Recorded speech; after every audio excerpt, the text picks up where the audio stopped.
tiene realmente una visión lejana, una visión de futuro, usted dirá: Señor, muéstrame y purifica con tu fuego qué cosas en mi vida financiera no estoy haciendo bien. De pronto vivo con temores, de pronto soy inconstante, de pronto soy desorganizado, de pronto no sé administrar, de pronto estoy sufriendo de miedos. Bueno, tantas cosas que afectan las finanzas, ¿cierto? De pronto estoy desobedeciendo tus principios, estoy desconociendo tus principios, estoy contaminando mi vida en algunas áreas que pueden contaminar toda mi familia cuando yo miro hacia el futuro. Siguiente texto es una palabra que está en el libro de Ezequiel, capítulo 24. Y vamos a leer el verso 1 y 2, porque es hablando de este mes 10º en el que estamos, para que usted no se deprima de aquí al lunes. Porque es que muchos se deprimen de aquí al lunes y luego ya el martes tiene que volver a levantarse. Y yo no entiendo por qué tanta crisis, ¿cierto? Si es una noche más, si es una dormida más, si es una levantada más. Esa es la vida, así es sencillo. Usted, el mundo, ayer hablábamos con Clara, ¿a quién se le ocurrió este tema de tantos regalos y eso? Pues algunos empresarios. Se echaron ese cabezazo y dijimos: venga, hagamos que compre la gente harto y con eso nosotros nos cuadramos el billete en este mes, ¿cierto? Y millones se sienten agobiados en este mes por un espíritu también demoníaco que se desata de consumismo. Un día les vamos a explicar cuando hay unas fiestas paganas, cuando hay altares, cuando hay sacrificios de demonios. Siempre se desatan cosas y siempre hay derramamiento de sangre y siempre hay espíritus que se desatan de depresión, de frustración, de tristeza, de desorden moral. Son cosas espirituales. Todo lo que ocurre en el mundo natural tiene una explicación y un entendimiento espiritual. ¿Okay? Entonces Ezequiel dice: vino palabra de Jehová en el año 9, en el mes 10, a los 10 días del mes. Acuérdense que estamos ya avanzados en este mes 10. Y miren lo que le dijo el verso 2: hijo de hombre, escribe la fecha de este día.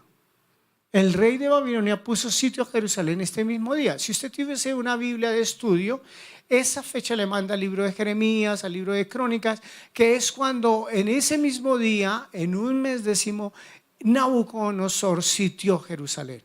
Y le sitió por largo tiempo, año y medio, 2 años, hasta que se abrió una brecha y el rey quiso huir de Jerusalén y lo tomaron preso y le sacaron los ojos y entraron y tomaron la ciudad de Jerusalén, destruyeron toda la ciudad, la saquearon, tomaron los utensilios que habían en el templo y a miles y miles de personas llevaron cautivas a Babilonia por 70 años.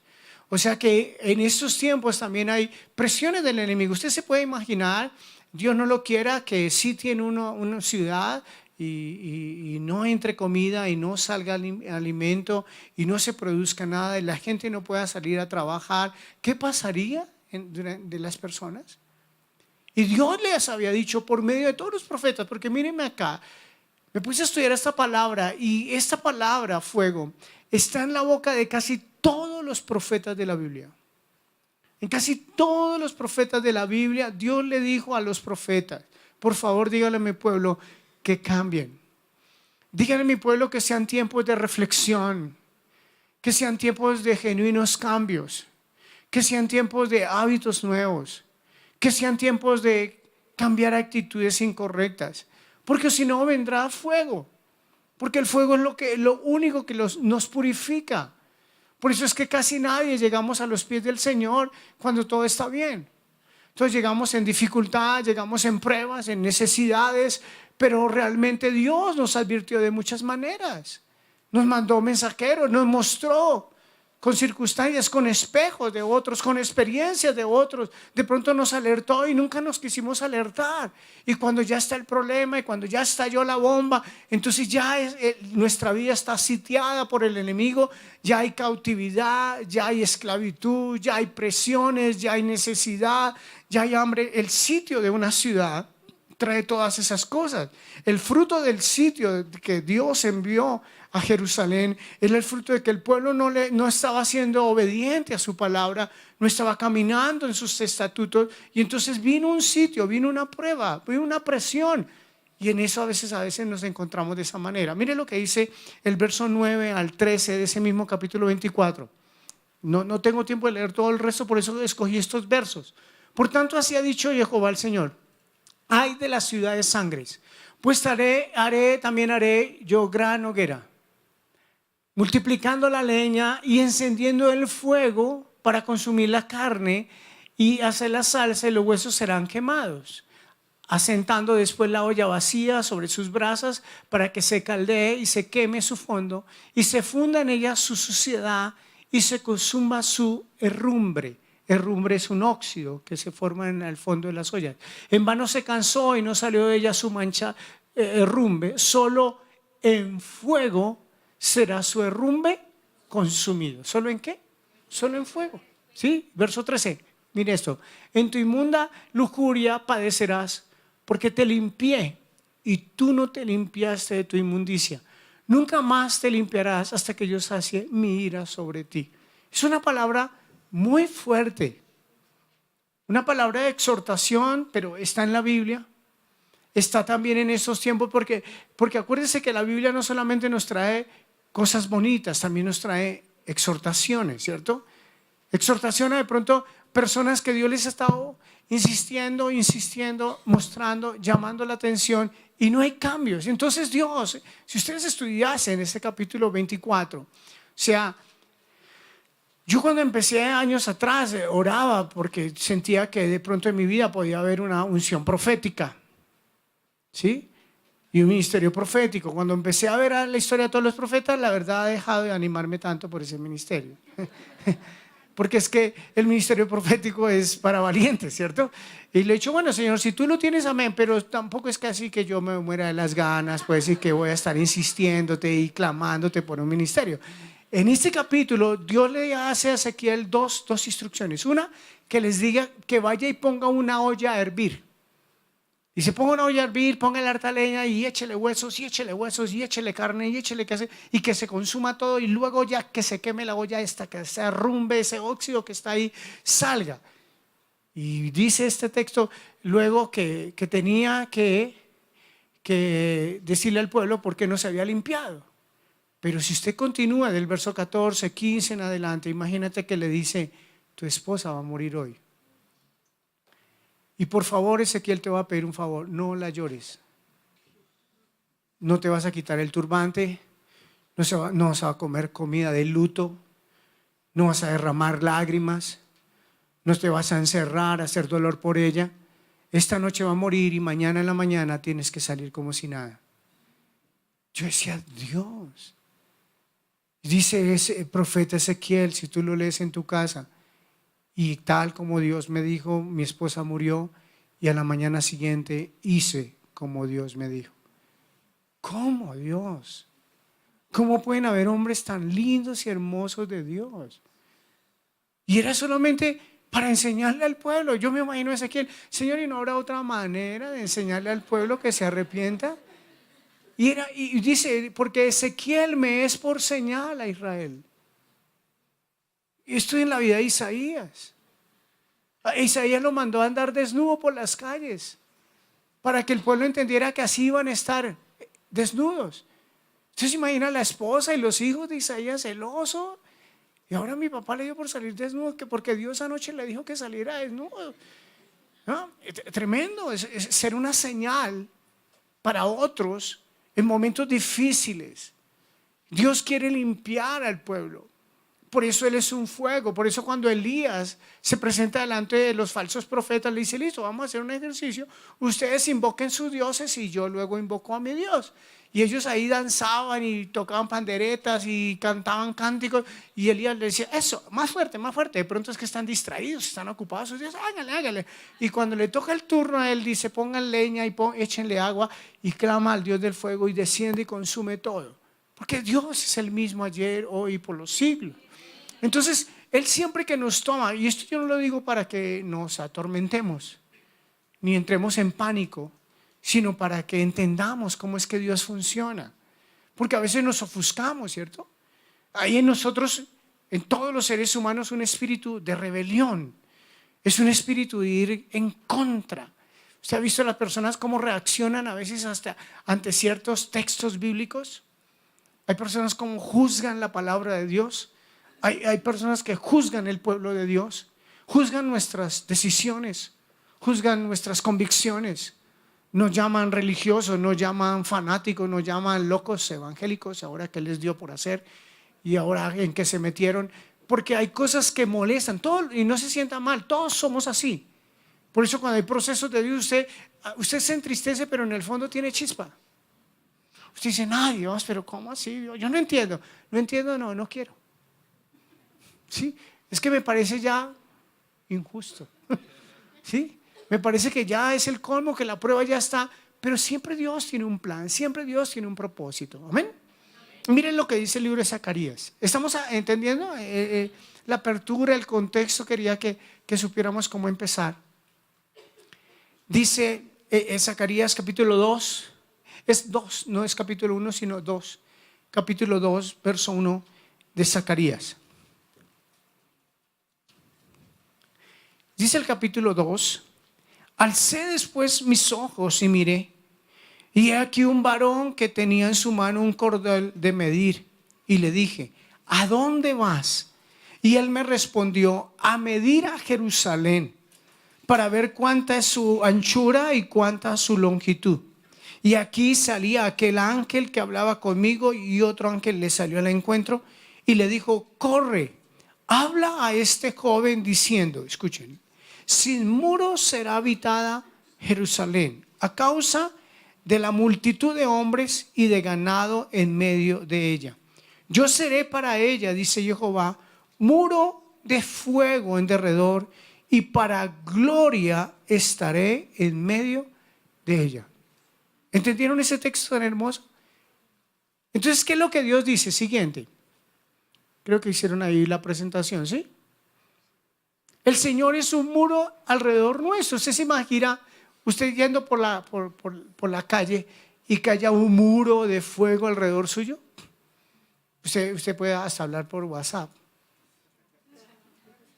porque Dios le está rodeando, porque Él dijo que su gloria estaría en medio nuestro. Reflexionemos en esto. Reflexionemos en la protección de Dios como un muro de fuego alrededor nuestro.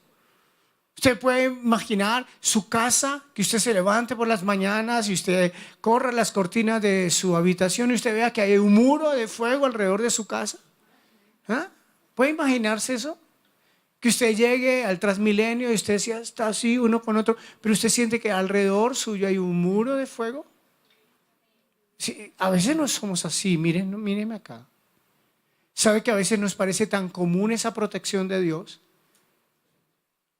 Cuando usted mira las noticias hay muertes. Yo no sé, ayer hubo una muerte de esas que uno sabe que ese día era el día, pues, que ese muchacho se tenía que morir. Salieron un grupo de motociclistas a Girardot, que queda aquí al sur de Bogotá, y empezó a andar el grupo, y cuando ya estaban en las afueras Soacha, iba delante de ellos una grúa con una carga, y seguro el conductor de la grúa no midió bien una baranda metálica, un puente metálico que había, y él pasó y ¡pum!, tumbó el puente y pasaron todos menos un muchacho. Le cayó la estructura encima y lo mató. Y yo miraba en esa noticia y le decía, Señor, el día que a uno Dios tiene designado ese día, es ese día. Usted puede estar corriendo para otros lados, pero llega preciso donde estaba la muerte. Es impresionante la protección de Dios. ¿Y sabe que a veces no valoramos la protección de Dios? A veces, una vez un amigo de otro departamento acá en Bogotá me dijo, me fui a Bogotá en mi carro y apenas parqué, sentí que algo pum, pum, se desbarató, apagué el carro y pum, pum, pum, me bajé y se habían desbaratado 3, 4 cosas y salió una llanta. Yo todo el viaje Dios me guardó, hasta el momento en que parqué el carro frente al apartamento y las ruedas se cayeron y el tornillo, que ni existía tornillo, yo creo que el ángel ahí le dijo, bueno, tranquilo que yo aquí le sostengo la rueda, hasta que parqueó y pum, pum, se desbarató el carro. Y él me decía, fue un milagro que me inspiró tanta fe en la protección de Dios, porque Él es muro de fuego. Por eso es tan importante buscar su presencia, pedir su protección, caminar de su mano, leer las instrucciones. Mírenme aquí con atención. Cuando uno les habla a las personas de que cuidado que si Dios no te está protegiendo te puede ir mal, dice, o sea que Dios me va a castigar. No, quedaste desprotegido. No es un tema de que Dios te esté castigando. El tema es que voluntariamente las personas buscan estar fuera de la protección divina. ¿Se acuerdan de Adán y Eva en dónde estaban? En el huerto, ¿cierto? ¿Qué pasó cuando se desobedecieron? Salieron del huerto. ¿Y qué puso el Señor? Un querubín para que no regresaran. ¿Qué fue lo que le pasó a Caín cuando mató a Abel? Dios le dijo, y andarás errante. Y cuando Caín escuchó esa palabra, dijo, no, es muy fuerte ese castigo. ¿Yo cómo caminaré errante? Usted se imagina, Caín, que había entendido la protección divina, que había crecido bajo la protección de Dios, recapacitó y volvió en sí y dijo, no, errante no, porque errante es sin protección. Por eso el tema de las decisiones no es un tema de asustarles. El tema de la Biblia no es un tema de intimidación, es un tema de advertencia, es un tema de consejo en todas las áreas, en el área financiera. Malaquías dice que si nosotros traemos diezmos y ofrendas, dice que Dios, que Él abrirá las ventanas de los cielos, derramará bendición hasta que sobreabunde, y dice, y guardará el fruto de vuestra sementera. O sea, ¿qué se llama eso? Protección. Eso es protección. O sea, por eso digo, como tú aprendas a ver la vida, cuando tú conozcas cómo es que funciona la relación con Dios, tus decisiones de destino, tus decisiones de propósito serán diferentes. Las harás con paz, las tomarás con decisión firme, pero también con alegría, porque tienes una convicción clara de que eso significa protección. Todo lo que está escrito en la palabra tiene solo un propósito: bendecirnos. Cuando no lo cumplimos, ¿qué quedamos? Desprotegidos. ¿Me hice entender en este punto? Entonces el fuego de Dios, el círculo de Dios, ¿se acuerdan? El pueblo, cuando Dios los saca de Egipto, ¿qué era lo que iba de día guiándolos? Una nube, ¿cierto? Y de noche, una columna de fuego. Y para dos propósitos: era para protección del sol y del frío en la noche, el sol en el día y del frío en la noche, pero también de las fieras del campo, y para que nunca pararan y dejaran de ser guiados de día por la nube, de noche por la columna de fuego. ¿Estamos acá? Mira el siguiente texto, Malaquías, capítulo 3, verso 1 al 3. He aquí yo envío mi mensajero, el cual preparará el camino delante de mí, y vendrá súbitamente a su templo el Señor a quien vosotros buscáis. ¿Quién está buscando aquí al Señor? Y el ángel del pacto a quien deseáis vosotros. He aquí viene, ha dicho Jehová de los ejércitos. ¿Quién podrá soportar el tiempo de su venida? ¿O quién podrá estar en pie cuando Él se manifieste? Mire lo que dice el verso 2. Porque Él es como fuego purificador y como jabón de lavadores. Verso 3. Y se sentará para afinar, pueden subrayar esa palabra, y limpiar la plata, porque limpiará a los hijos de Leví, los afinará como a oro y como a plata, y traerán a Jehová ofrenda en justicia. ¿Qué es lo que está diciendo aquí el Señor? Mire cómo Él nos define como un fuego. Él se define como un fuego que consume, que destruye. ¿Cómo es el fuego? Purificador. Esa es la definición de Dios. Por favor, ese es un concepto que todos debemos tener claro del carácter de Dios. El fuego de Dios nunca es para destrucción. El fuego de Dios es para purificación. Como se limpia, cómo se afina, cómo se purifica la plata. Cuando se hacen joyas preciosas de metales preciosos, se pasan por el fuego para destruirlos o para hacer joyas preciosas. Para hacer joyas preciosas. Eso somos tú y yo.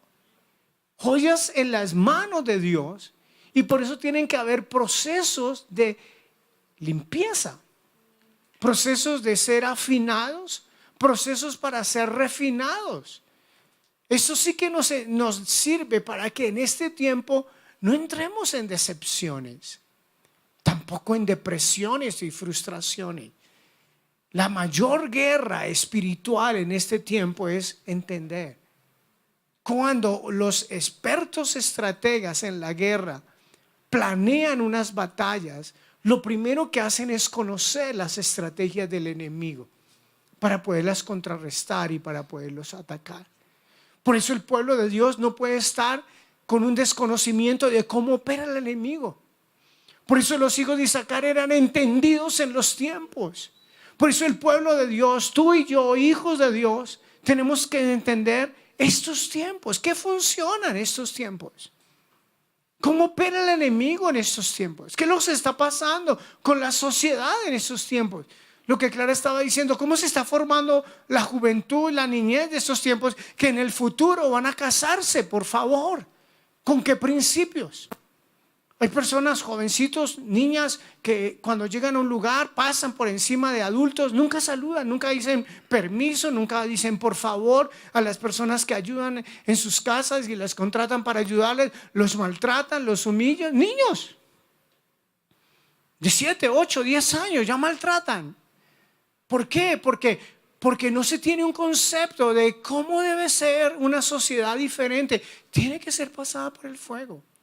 Mire, el libro de Malaquías es exclusivamente para los levitas. El libro de Malaquías es una sola palabra profética desde que comienza hasta que termina a los levitas. Y la exhortación era que el pueblo, el levita, que Dios había levantado para ser sacerdote, se había perdido. Y en el primer capítulo él habla de cómo el pueblo de Leví, la tribu de Leví, lo había hecho correctamente. Y en la boca del sacerdote estaba la palabra de Dios. Pero luego se olvidaron. Empezaron a presentar ofrendas que no eran agradables a Dios. Y Dios les dice, me están ofrendando lo que les sobra. Están ofrendándome la oveja, la pierna quebrada, la que está toda llena de gusanos, la que está enferma. Y ahora se ponen a llorar. Pero les quiero decir una cosa, no me ofrezcan más ofrendas. Yo no voy a agradarme de sus ofrendas. Y entonces le dicen, ¿y por qué no? Y escuchen la exhortación del Señor. Es una exhortación al matrimonio. Le dice, porque ustedes han sido desleales con la mujer de su juventud. Por tanto, Dios los ha desechado del sacerdocio. Porque ustedes no están tratando a su mujer con honra, con lealtad, con fidelidad. El principio de la lealtad, de la fidelidad, del respeto, de la honra al interior de las familias no se puede perder. Luego la exhortación dice, porque habiendo tanta plenitud de espíritu en él no podía hacer muchos, pero él quiso levantar un hombre y una mujer porque estaba levantando una generación para Dios. Está buscando generaciones para Dios y por eso Dios a veces al interior de las familias hay procesos. Al interior de las familias, ahorita que yo escuchaba a Clara sobre las finanzas, pienso que los procesos para que Dios a uno lo bendiga financieramente tendrán que ser procesos de humildad. Porque realmente a uno las finanzas le llenan su corazón de orgullo. Y empieza a transformarse. Esa persona que era tan sencilla, que era tan jovial, se volvió una persona amargada, irascible, hosca, fuerte, soberbia, creída. Y yo creo que tienen que haber procesos de humildad. Tienen que haber procesos de quebrantamiento. ¿Cuántas personas a veces tienen que pasar procesos de quebrantamiento en su salud? Son procesos de formación. Son procesos en que Dios dice, mira, tu casa te está necesitando. Cuando Él está pasando pruebas, ¿con quiénes queda? Con los de su casa. Y los 40,000 amigos que se le seguían en el Facebook. Yo veo los famosos, los siguen 2 millones, 320, 30 millones. Pero cuando entran en crisis, en drogadicción, cuando se divorcian, por favor, esa gente a veces se suicidan. Y son 40, 30, 10 millones de seguidores en el Facebook. ¿Para qué? Por favor, eso es un engaño. Es un engaño, por favor, donde nosotros necesitamos que el fuego de Dios esté. Él va a venir a purificarnos. Él nos va a limpiar nuestras relaciones interpersonales. Valorar la familia, valorar los amigos, valorar la sencillez en este tiempo, por favor. los seres queridos, los que siempre han estado ahí, las personas fieles, los solidarios con nosotros, los que no nos siguen solamente porque tenemos dinero, no nos visitan solamente porque les podemos ayudar en algo, sino que porque nos aman, porque nos aceptan, porque somos queridos para ellos. Pero para eso tienen que haber procesos de ser limpios. Dice que es como un jabón. Yo sé que pocas señoras hoy entienden eso, pero las que lavaban entienden muy bien que es un jabón de lavadores, o sea, en ese tiempo en que lavaban, ¿cierto?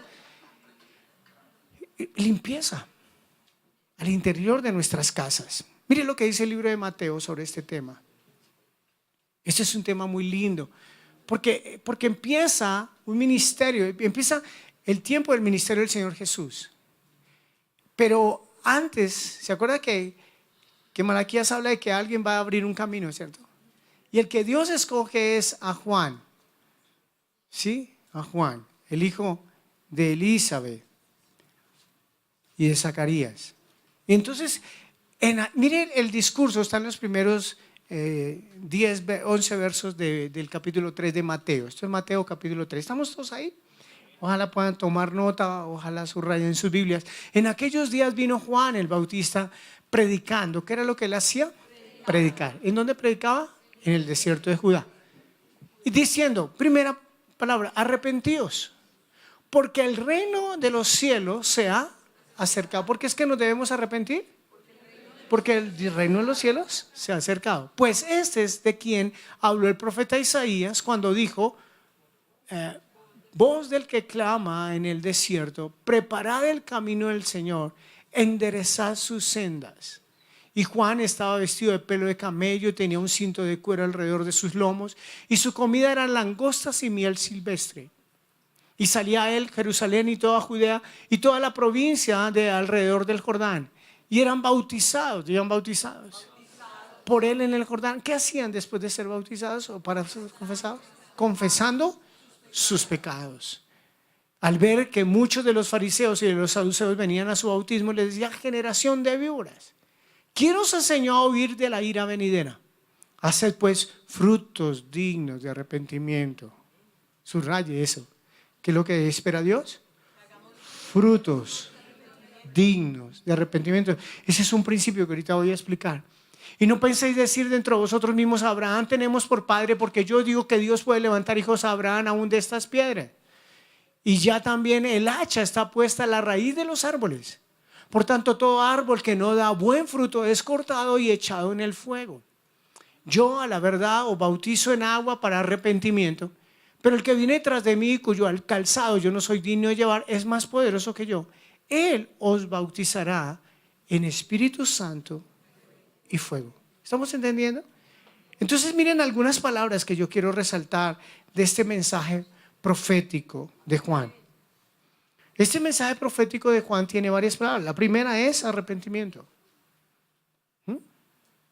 El arrepentimiento tenía una razón. El reino de los cielos se acercaba. Hace poco hablé de la gracia, ¿se acuerdan? Y yo les decía, la gracia sin arrepentimiento no llega. Siempre tiene que haber un arrepentimiento. ¿Qué es un arrepentimiento? Yo reconozco, ¿cierto? Yo siento dolor. Yo cambio mi manera de pensar y empiezo a tener hábitos diferentes y empiezo a tomar decisiones diferentes en todas las áreas. A veces se cree que es solo llorar. No, usted puede llorar y no cambiar. A veces se cree que es poner cara de tragedia como Judas. Fue y se ahorcó, pero no se arrepintió.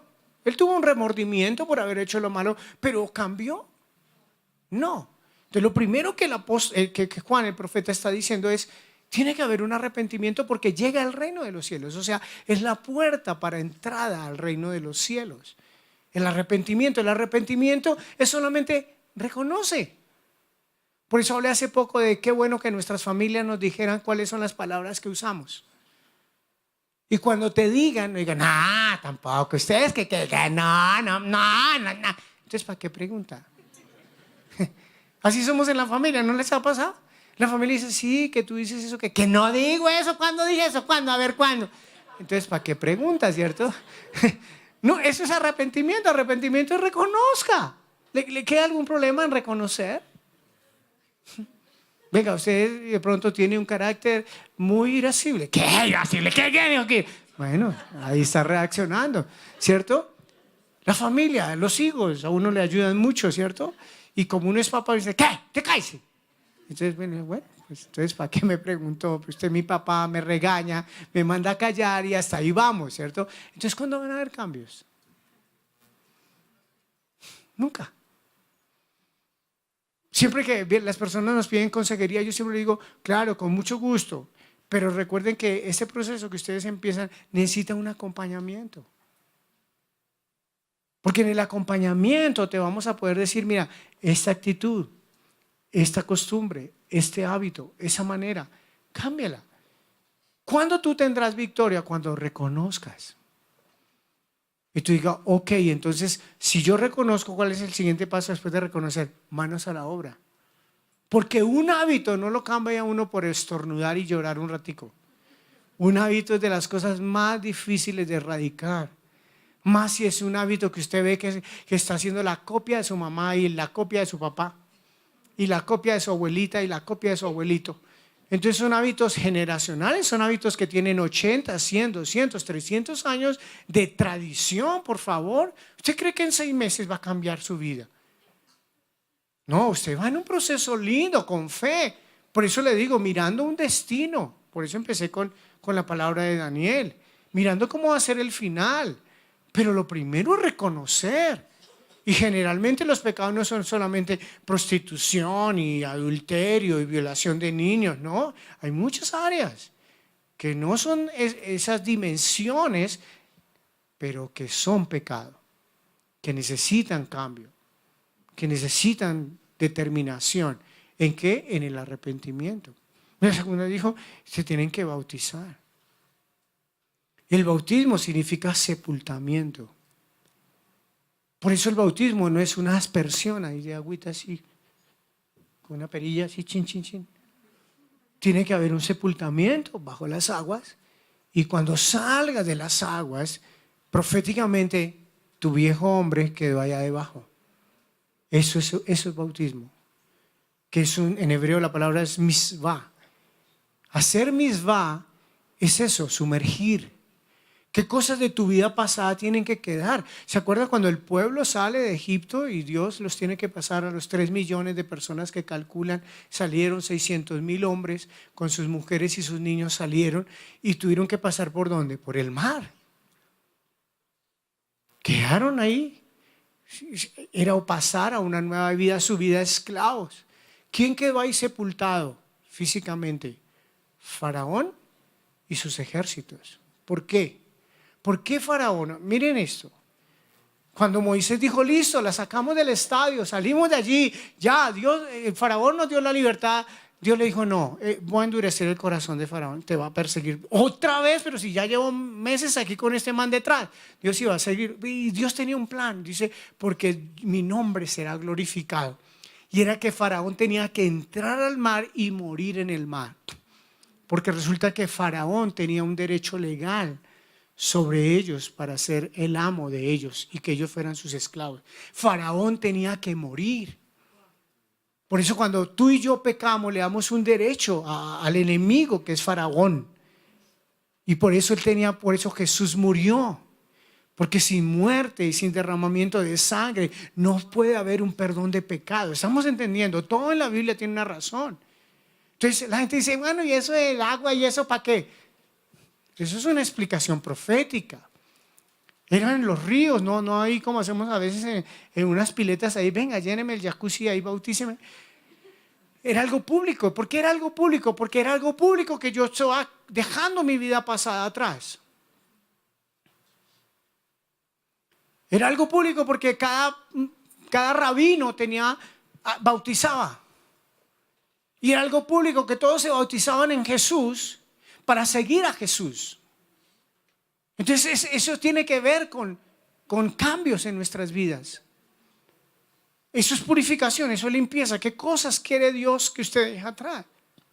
No solamente que usted el lunes coja ahí una maleta y empiece como un bobo y un loco a darle las vueltas a la manzana, al barrio, para decir voy a viajar harto este año.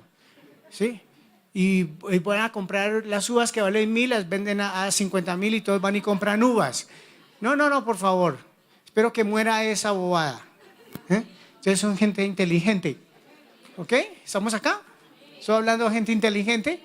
Sí, ahí la señal en vivo, allá hay gente inteligente siguiéndonos. Por favor, nada de uvitas, ni de ropa interior amarilla, ni nada de esas cositas. ¿Ok? Lo que tenemos que hacer es bautizarnos. Es detectar qué cosas tienen que ser sepultadas. Qué cosas en mi vida tienen que morir. ¿Qué es lo que el apóstol Pablo dijo? Yo estoy con Cristo, estoy juntamente crucificado. Ya no vivo yo.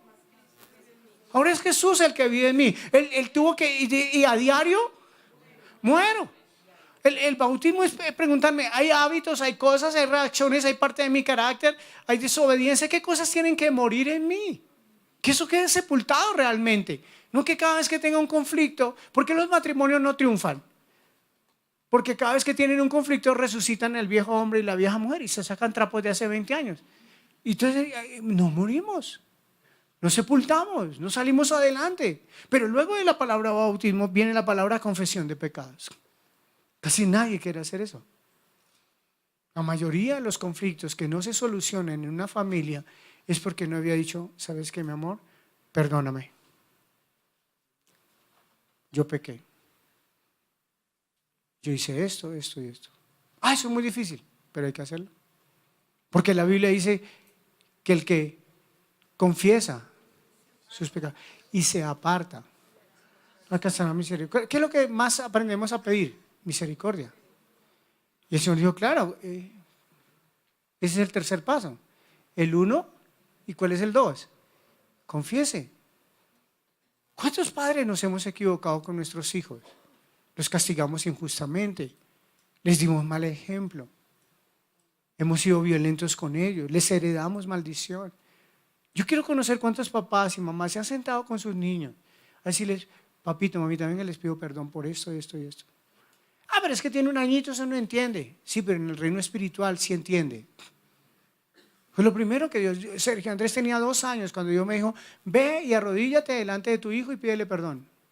Y lo senté en la cama y yo me arrodillé ahí, lo senté, oré para que se estuviera quieto un momentico y me pusiera cuidado. Y Dios hizo el milagro, estuvo atento. Por unos minutos, no necesitaba sino unos minutos y decirle, papá, por eso, por violento, por gritarte, por estas cosas, por dejarte esta herencia, te pido perdón. Hay que pedir perdón. Hace años, 14 años, empezamos un proceso de restauración con Sergio y Laura. Porque a raíz de nuestros viajes ministeriales los dejamos mucho tiempo solos. Ya éramos pastores. Ya teníamos, por la gracia de Dios, un ministerio. Íbamos a las naciones. Y todos esos tiempos mal administrados los habían marcado con pensamientos de que nosotros a papá y mamá no les importamos. Y estábamos en el Señor. Y estábamos haciendo una obra linda, pero no teníamos balance, no teníamos equilibrio. Por eso la palabra es madurez, es equilibrio. Y tuvimos que, en estos, llevamos otros 14, acabamos de cumplir. Pero yo les dije, solo espero que ya hayamos terminado con este tiempo.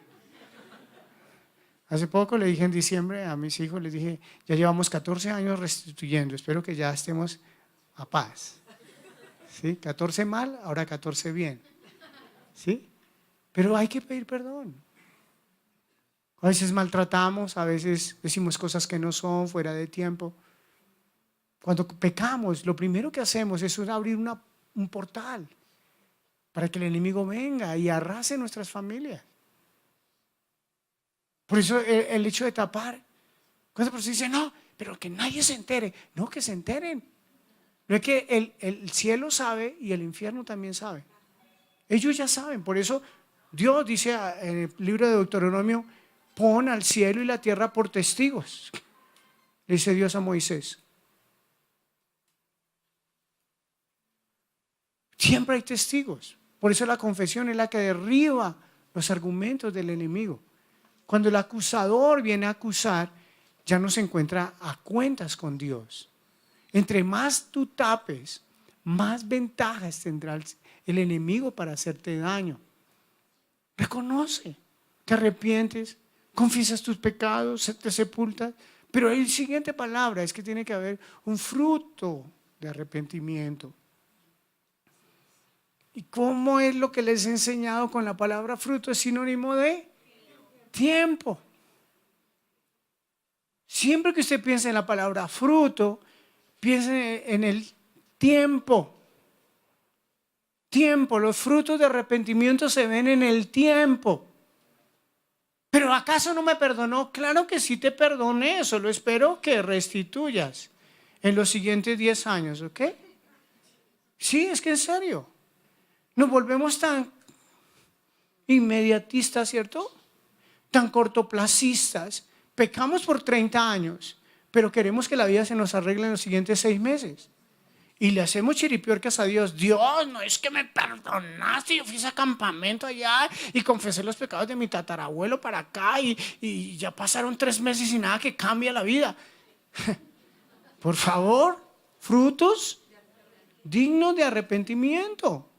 Eso es lo que la palabra de Dios está diciendo. Y luego le dice, miren lo que dice aquí este texto que quiero leer. Dice, no penséis, verso 10, y ya también el hacha está puesta a la raíz de los árboles, por tanto todo árbol que no da buen fruto es cortado y echado en el fuego. O sea, Dios dice, ok, te doy tiempo para que dé fruto, pero si no hay un fruto, pues definitivamente tienen que ser cortados. Y ahí viene el fuego. Entonces, mírenme acá con atención. Una cosa es el arrepentimiento, otra cosa el bautismo, otra cosa es la confesión de pecados y otra muy distinto, el fruto digno de arrepentimiento. Porque el fruto es algo consistente. Tú ya cambiaste tu manera y eso se da en el tiempo. Por eso es que hablo de los hábitos. Porque nosotros les insistimos tanto en que tomemos el hábito de orar. Porque llevamos años sin orar. Porque nos parece muy difícil orar. Yo cuando empecé a estudiar sobre la oración, quien me enseñó me decía, se le van a dormir las piernas y le van a dar calambres. Esa es la carne resistiéndose. Porque usted nunca estuvo arrodillado en su vida. Pero a medida que el hábito está, el cuerpo se somete también. Eso es lo mismo en el ayuno. Le va a dar migraña, siente que por acá hay un poco de ácidos en el estómago y usted se pone a comer. No, usted ordene a su cuerpo que se someta hasta que usted tenga un hábito. No sé si me estoy haciendo entender. Es ahí donde viene el tema práctico. Es donde viene la palabra restituir. Restituir es con cosas prácticas. Por ejemplo, usted le robó tiempo a su familia. ¿Cómo va a restituir? Dándole tiempo. Así de sencillo. Usted antes no escuchaba. ¿Cómo va a restituir? Escuchando. Usted antes no era fiel. ¿Cómo va a restituir? Siendo fiel. ¿Y eso cómo se ve? En el tiempo, no en los primeros 8 días. Decían las abuelitas, no, es que escoba nueva barre bien. Esperemos el tiempo. Esas abuelitas eran bien sabias. ¿Sí?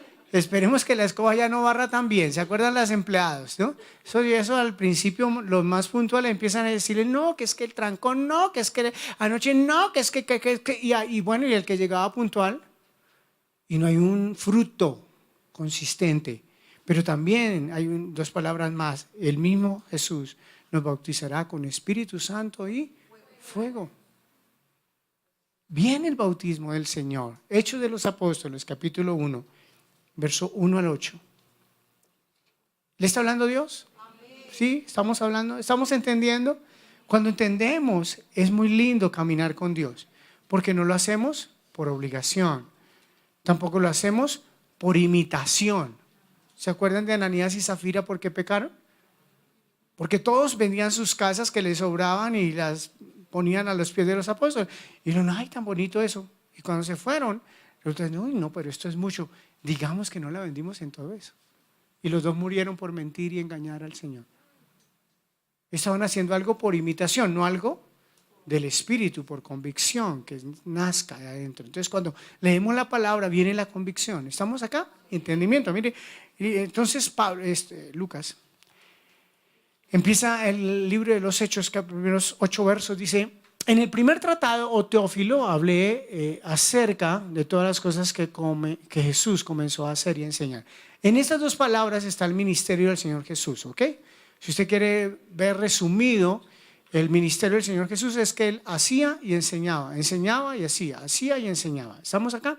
Hasta el día en que fue recibido arriba, después de haber dado mandamientos por el Espíritu Santo a los apóstoles que había escogido, a quienes también después de haber padecido se presentó vivo. ¿Cómo se presentó? Con muchas pruebas indubitables, apareciéndoles durante ¿cuántos días? Y hablándoles acerca del reino de Dios. O sea que según mi cartilla, donde me criaron, me mostraron a Jesús saliendo de la tumba como un cohete para el cielo.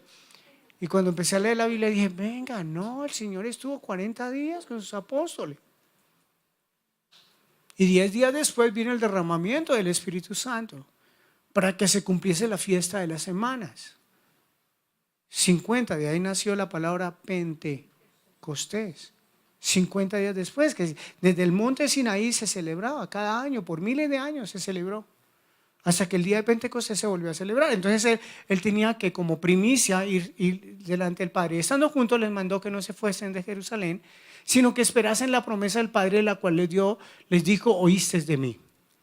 Porque Juan, escuchen, repite la frase de Juan: os bautizó con agua, mas vosotros seréis bautizados con el Espíritu Santo dentro de no muchos días. Entonces los que se habían reunido le preguntaron diciendo: Señor, ¿restaurarás el reino a Israel en este tiempo? Y él les dijo: no os toca a vosotros saber los tiempos o las sazones que el Padre puso en su sola potestad. Pero recibiréis poder, subrayen esa palabra, poder, dunamis en griego, cuando haya venido sobre vosotros el Espíritu Santo, y me seréis testigos en Jerusalén, en toda Judá, en Samaria, hasta el último de la tierra. Eso es lo primero que habla del bautismo, es la palabra poder. O sea, la palabra del fuego, el Espíritu de Dios derramado sobre ellos significa poder. Es un sinónimo de autoridad, es un sinónimo de milagros, es un sinónimo de denuedo, es un sinónimo de valentía, es un sinónimo de convicciones, de firma. Esa es, miren acá, una evidencia de ser bautizado por el Espíritu de Dios. Hay valentía. ¿Usted no se ha puesto a reflexionar en decisiones que hace años tomó por el Señor? Y se le vino todo el mundo encima y usted dijo: oiga, ¿y cómo tuve fuerzas para tomarla? Sí, fue porque el Espíritu vino y te dio la fuerza, te dio la autoridad. Yo no sé si tú alguna vez has puesto una mano sobre alguien enfermo y ese enfermo se ha sanado. El día que eso ocurra en tu vida, tu vida en la fe va a empezar a crecer. Y eso no es para los que terminan el instituto bíblico. Dice: y todos los que crean en el Señor impondrán manos sobre los enfermos y los enfermos sanarán. Entonces ensaya. Si hay enfermos por ahí, ve y pregunten en WhatsApp: ¿hay alguien enfermo? Necesito hacer una práctica. ¿En serio? ¿Usted ha ensayado alguna? ¿Sabe que en Bogotá es muy fácil practicar el poder del Espíritu Santo? Porque cuando vengan las aguaceros usted dice: cielo, detente, lluvia, deténgase hasta que llegue a la oficina. Y el día que Dios a usted lo respalde, usted empieza a caminar como un gigante en la fe. Pero ensaye. ¿Me prometen que van a ensayar? ¿Sí? ¿Sí van a ensayar? Vaya donde su abuelita, en vez de decirle: abuelita, son 40 o 45 pastillas, dile: no, abuelita, tranquila, voy a orar por usted para que usted se sane, ¿ok? Y desate fe. Es en serio. Es en serio. Desate el poder de Dios. Yo no sé qué milagro necesita. De pronto es en las finanzas. De pronto usted nada que consigue y quiere conseguir. Y usted dice: Señor, señal del cielo quiero. ¿Sí? Entonces usted ponga el poder de Dios, fuego de Dios en su vida. 2:1. Hechos 2:1. Cuando llegó el día de Pentecostés, estaban todos unánimes juntos. ¿Cómo estaban? Esa es la segunda palabra. Que el Espíritu de Dios se mueve en medio de la unidad. Por eso la división es tan del diablo. Por eso las contiendas, las peleas son tan diabólicas. Porque no hay cosa más del diablo que la división, que las enemistades, que el chisme, que la murmuración para traer división, que la falta de reconciliación, que la falta de perdón para traer unidad. Piense por un instante: Señor, ¿ha faltado unidad? Cuando dos o más Nos ponemos de acuerdo para pedir algo al Señor, al Padre. En el nombre de Jesús, su Hijo, Él lo concede. ¿Es verdad o es mentira esa palabra? Es verdad. Entonces busque la unidad siempre. Busque el consenso, busque el ponerse de acuerdo, perdónense 70 veces 7, restauren, reconcíliense. ¿Para qué? Para que el poder de Dios esté ahí. ¿Estamos acá? Si el poder, si no hay una unidad, ellos no solo estaban juntos, estaban unánimes. Pablo escribe una carta a la congregación en Corinto y les dice, todos hablen una misma cosa, todos sientan lo mismo y todos piensen lo mismo. ¿Cómo? ¿En una congregación todo hacer eso? Si ni siquiera en una relación matrimonial se da. Póngase dos de acuerdo. Pero hay un poder ahí. ¿En qué? ¿Cómo? Entonces la persona dice, pastor, perdóneme, ¿cómo no se logra poner de acuerdo en todo? Con el libro. Tú lees, yo leo. El día que tú y yo leamos lo mismo, nos ponemos de acuerdo. Porque no es lo que tú digas o lo que yo digo. Es lo que Dios en su palabra dice. Es lo único que traerá unidad. Porque usted puede ayunar 40 días, pero si sigue pensando igual y el otro sigue pensando diferente, ¿cuándo hay acuerdos? No hay acuerdos. ¿Estamos acá? Luego de que estaban unánimes, de repente, esa es la tercera palabra, vino del cielo un estruendo como de un viento recio que soplaba, el cual llenó toda la casa donde estaban sentados y se les aparecieron lenguas repartidas como de fuego, asentándose sobre cada uno de ellos, y fueron todos llenos del Espíritu Santo y comenzaron a hablar en otras lenguas según el Espíritu les daba que hablasen. Entonces, la siguiente palabra es, ¿qué viene de repente? Usted persevere para que de un momento a otro ocurrirá. En el momento que usted piensa, ni piensa y llega el momento. Dios dice, persevera, va a llegar el momento. ¿Se acuerda cuando Elías dijo, va a llover? Y le dijo, ve al empleado, le dijo, vaya al siervo, le dijo, ve y mira. Y el empleado dijo, si yo me vaya a una pequeña nubecita, esa es, va a llover. Vaya y vuelve y mire. Mire bien que va a llover. Pero hay una actitud de fe, ¿cierto? En la palabra profética, mírenme acá, de las cosas que Dios más forma en nuestra vida es esperar, esperar. Por eso hace 8 días les hablé, ¿a quién Dios le da nuevas fuerzas? A los que esperamos en Él. Nos renueva las fuerzas y nos remonta como las águilas, para no cansarnos, para no fatigarnos. Todos los días Él pone una fuerza nueva en nuestra fe. Pero y vendrá de un momento a otro. Hace poco llamé a un amigo y le dije, ¿cómo van tus casas? Me dijo, esperando el de repente de Dios. Buena respuesta. Porque tú no sabes si es mañana por la mañana y se deprimió hoy por la noche. Y usted dice, me hubiera evitado esa deprimida de anoche. Si Dios viera que era mañana por la mañana, que ya estaba listo, el de repente. Dice que ellos perseveraron unánimes. ¿Usted sabe qué es orar? ¿Media hora? ¿1 hora? 2, 10 horas, 24, 48. Fueron 10 días. Estaban ahí orando. Y dijeron, no, eso ya no, eso que va a venir. Y venga, esperemos. Él dijo que no nos moviéramos de Jerusalén. Obediencia. Obediencia en los principios. Por eso la palabra dice, por favor no te canses de hacer el bien. Porque a tu tiempo, segarás. No te pares. No dices, no, ya que voy a seguir siendo ahí la boba que siempre pongo la mejilla, que siempre soy la que oro, que siempre soy la que perdono. Pero el día que llegue el de repente, y cuando te llegue el de repente, porque dice Dios, vi tu corazón fiel, vi tu corazón noble, vi tu corazón de fe, vi tu corazón por agradarme. Pero ese aplauso al Señor. Él premia la constancia, la fidelidad, el principio. No nos cansemos de hacer el bien. Llegará el de repente de Dios. ¿Y cuándo es? Pues, si yo supiera, no sería de repente. ¿Cierto? Y si Dios nos dice, entonces tampoco sería de repente. De repente es que tú estás ahí, viene como un viento recio. Dice, vino y vinieron lenguas repartidas de fuego. Porque Dios es el Dios del fuego. Amén. Termino con esto. Primera de Corintios, capítulo 3. Espero que Dios esté hablando a tu vida. Tenemos que entender que hay un fuego que nos purifica. Primera de Corintios, capítulo 3, verso 10. Conforme a la gracia de Dios que me ha sido dada, yo, está hablando el apóstol Pablo, como perito, arquitecto, y puse el fundamento y otro edifica encima. Escuchen el consejo. Pero cada uno mire cómo sobreedifica. ¿Cuál es el consejo para nosotros? ¿Cómo sobreedificamos? Porque nadie puede poner otro fundamento que el que está puesto, el cual es el Señor Jesús. Verso 12. Y si sobre este fundamento alguno, escuchen esta lista, son 6 materiales, de eso se ha hablado frecuentemente, pero nunca me cansaré de repetirles. Escriban la lista de los 6 materiales de los cuales escogemos nosotros para sobreedificar: oro, plata, piedras preciosas, madera, heno y hojarasca. Son 6, anótenlos.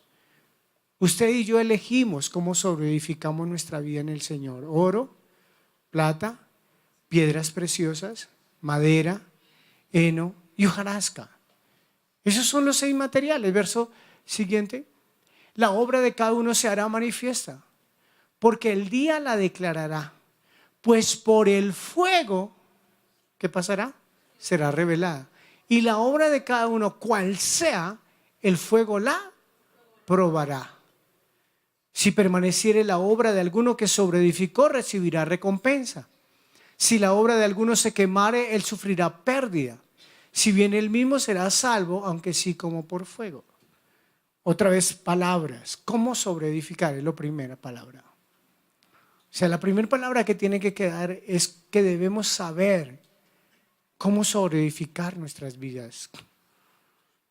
Por eso aquí entra una palabra que es muy bonita, son las disciplinas correctas. Que las disciplinas correctas son como los materiales correctos. Usted vio que esos 6, hay 3 que soportan el fuego y 3 que no lo soportan. ¿Sí lo leyeron? El oro, la plata, las piedras preciosas. La madera, el heno y la hojarasca se consumen por el fuego. Las 3 primeras soportan, los otros 3 materiales se consumen por el fuego.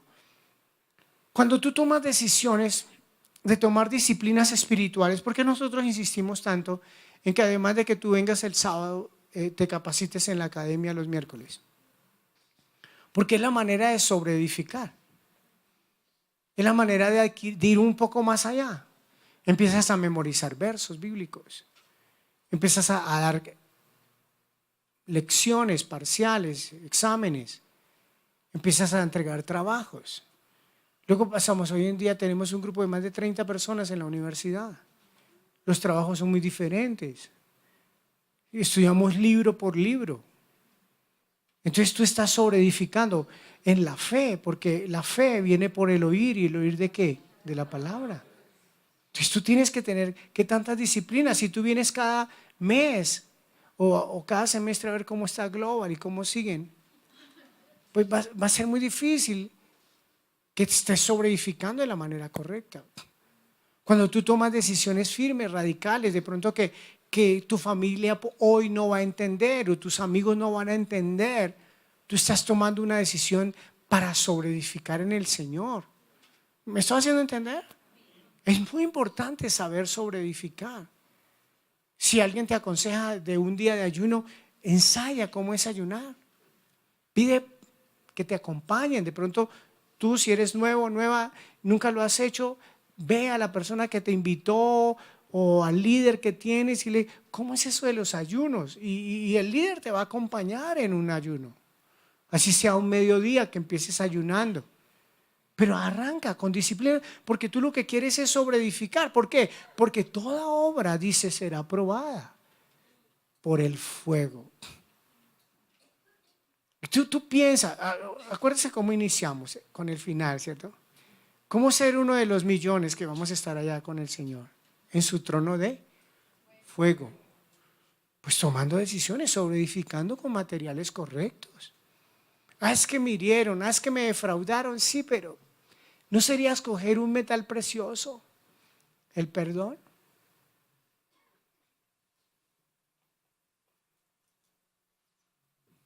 Tú puedes escoger madera o heno, la amargura, el odio. O puedes escoger plata preciosa, una piedra preciosa. Tú puedes escoger el vivir amargado o el vivir con gozo. Tú escoges. Ahí dice que cada uno escoja.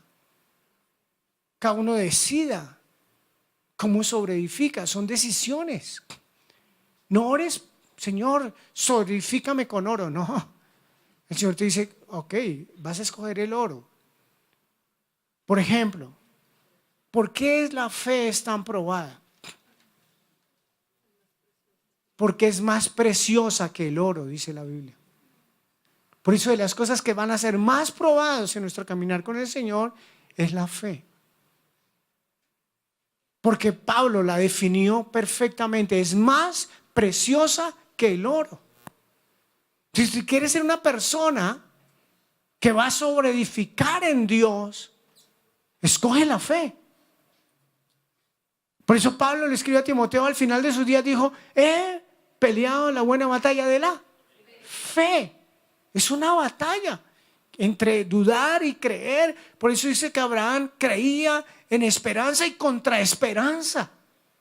Y no dudó ni se debilitó en la fe al considerar su cuerpo ya enfermo, debilitado, anciano.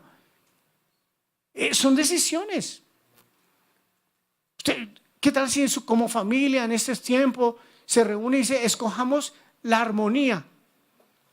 El otro día vimos una palabra para los matrimonios sobre la paz. ¿Qué tal si cogen la paz? En nuestra casa va a haber paz. Así haya noticias desagradables, pero no vamos a perder la paz. Eso sería un buen metal precioso. ¿No es metal precioso andar en paz, en armonía en una casa? Por favor, eso casi que es un tesoro. Pues escojan. Eso se puede lograr con la ayuda del Señor. Porque todo será probado por el fuego. ¿Qué otra palabra dice? Solo hay un fundamento, Jesús, y habrá una recompensa.